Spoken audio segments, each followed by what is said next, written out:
Hi, penguins. I am going to read you a story today. It is kind of longer than the ones I've been reading before, but it's really good. It's about a boy, and his name is Harold, and he has a purple crayon. So the name of the book is Harold and the Purple Crayon. It's such a good story, friends, because the little boy draws every picture in the story. That's how he tells the story. It's so great. So I was hoping that maybe later or tomorrow, you could draw a picture with a purple crayon and maybe mommy and daddy could take a picture of it and you can send it to me. I would love to see it. My email is dcampbell@pthsd.net. I would love to see pictures that you draw with a purple crayon. Okay, I'm going to turn this way so you can see the pages. Remember, friends, this one's a little longer than the ones I've been reading. So if you want to go grab a snack, that'd be cool. Okay. Harold and the Purple Crayon by Crockett Johnson. See, that's Harold, and he has a purple crayon.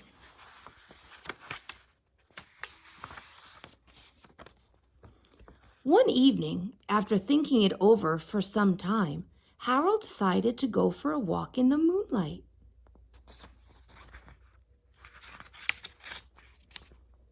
There wasn't any moon, and Harold needed a moon for a walk in the moonlight.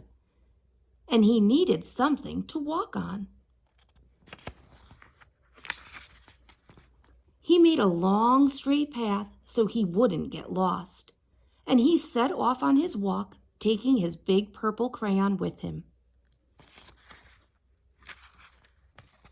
But he didn't seem to be getting anywhere on the long, straight path. So he left the path for a short cut across a field, and the moon went with him.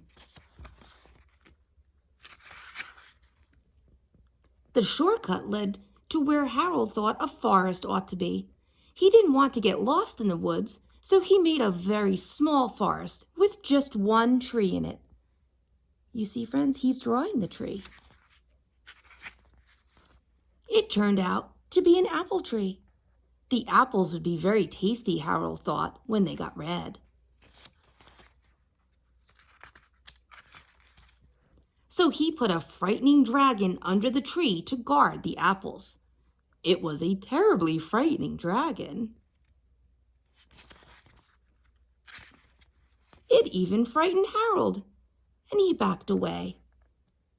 His hand holding the purple crayon shook.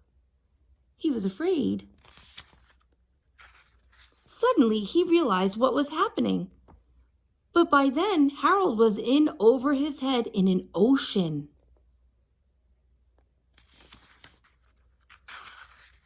He came up thinking fast. And in no time, he was climbing aboard a trim little boat. He quickly set sail. See, he's drawing the sail on the boat. And the moon sailed along with him. After he sailed long enough, Harold made land without much trouble. He stepped ashore on the beach, wondering where he was.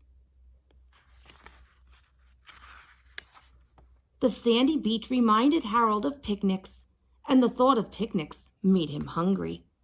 So he laid out a nice, simple picnic lunch.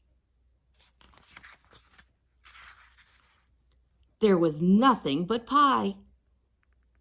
But there were all 9 kinds of pie that Harold liked best.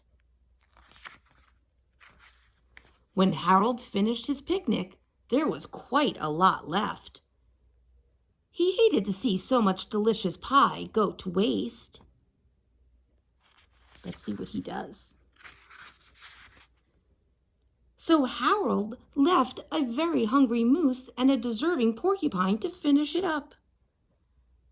And off he went, looking for a hill to climb to see where he was.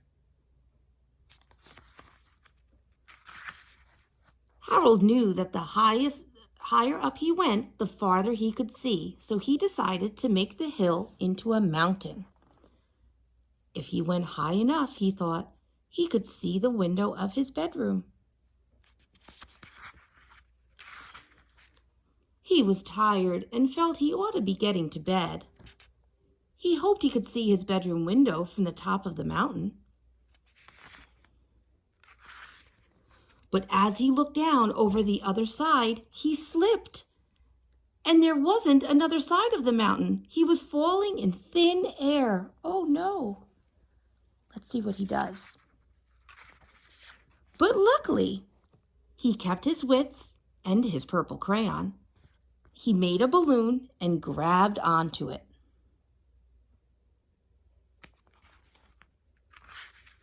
And he made a basket under the balloon big enough to stand in. He had a fine view from the balloon, but he couldn't see his window. He couldn't even see a house. So he made a house with windows, and he landed the balloon on the grass in the front yard. None of the windows was his window. He tried to think where his window ought to be.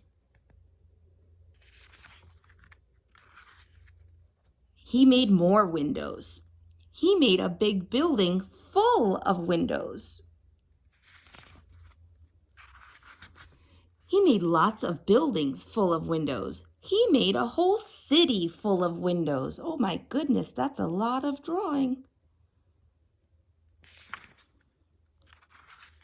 But none of the windows was his window. He couldn't think where it might be. He decided to ask a policeman. So he's drawing a policeman, my friends. The policeman pointed the way Harold was going anyway, but Harold thanked him.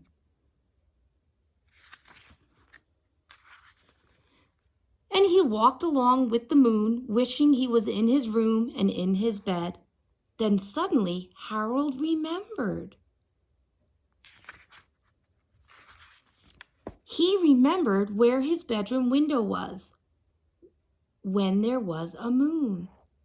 It was always right around the moon, so he drew the window around the moon.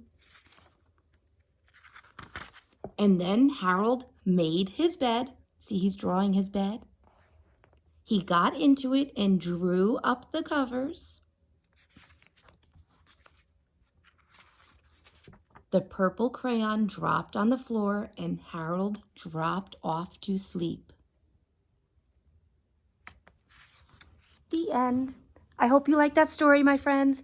And remember, maybe you can draw Mrs. Campbell a picture with a purple crayon and use your imagination. You can draw anything you want.